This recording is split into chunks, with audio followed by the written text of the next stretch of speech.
West Philippine Sea, pagtaboy at pagharas ang sinapit ng mga Pilipinong mangingisda dahil sa mga Chinese.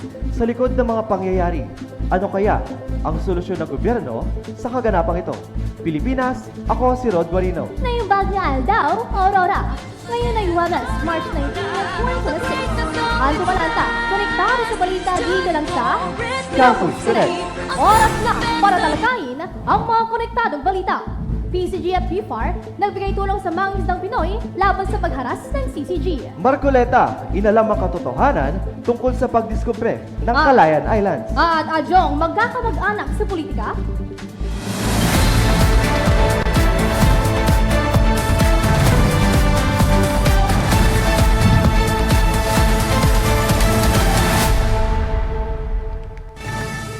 Hinaras ng Chinese Coast Guard vessels ang mga Pinoy na mangingisda nitong ika-17 ng Marso.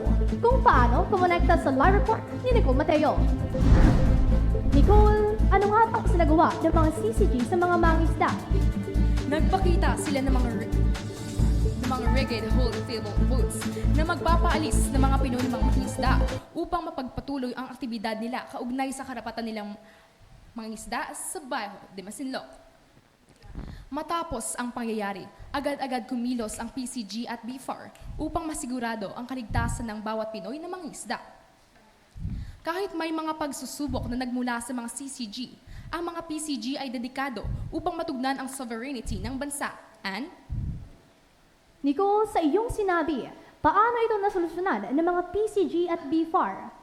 nag-deploy ang PCG at B4 ng mga aircrafts at surface vessels sa Bajo de Masinloc para malaman ang kalagayan nito. Maraming salamat, Nicole. Chinese Embassy, may di naintindihan sa naging usapan. Konektado sa balitang yan si Alina Irum.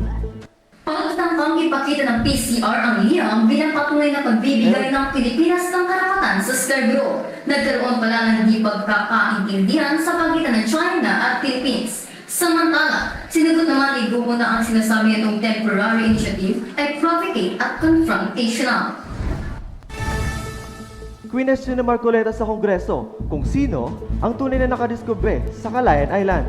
Konektado sa balitang yan, si Tyrone Bactan. Ayon kay Senator Marcoleta, tinatanong niya si Jacqueline kung totoo nga ba ancestor ng asawang ito ang unang nakadiskubre ng Calayan Island.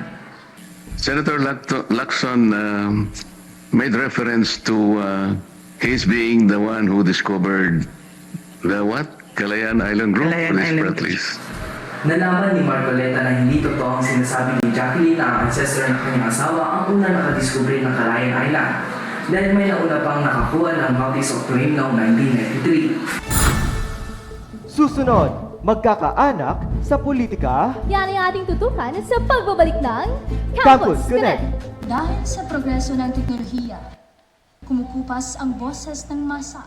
Bawat Pinoy talentado at magaling, kaya ating gamitin at pagyamanin. Tigil na ang mga pandaraya at ating igalang ang bawat isa. Debate sa loob ng House of Representatives. Konektado, Alina Irum. Nitong ika-17 ng Marso, nagkaroon ng debates na Congressman Eris at Zia Adio. Madiin na sinabi ni Eris na anong silbi ng batas na anti-dynasty bill kung mismo si Adio ay parte nito.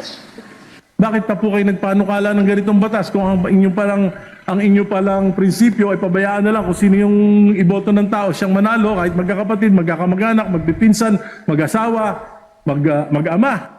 Hindi po anti-political dynasty law. Hindi to anti-political dynasty law. Ito po ay isang budol. Tuluyan nang ipinagbabawal ng Department of Health ang paggamit ng vape matapos maglabas ng data na 14.1% na 13 to 15 years old na estudyante ang gumagamit nito. Ayon sa Republic Act 911900, ipinagbabawal ang pagbebenta nito sa edad na 18 pababa.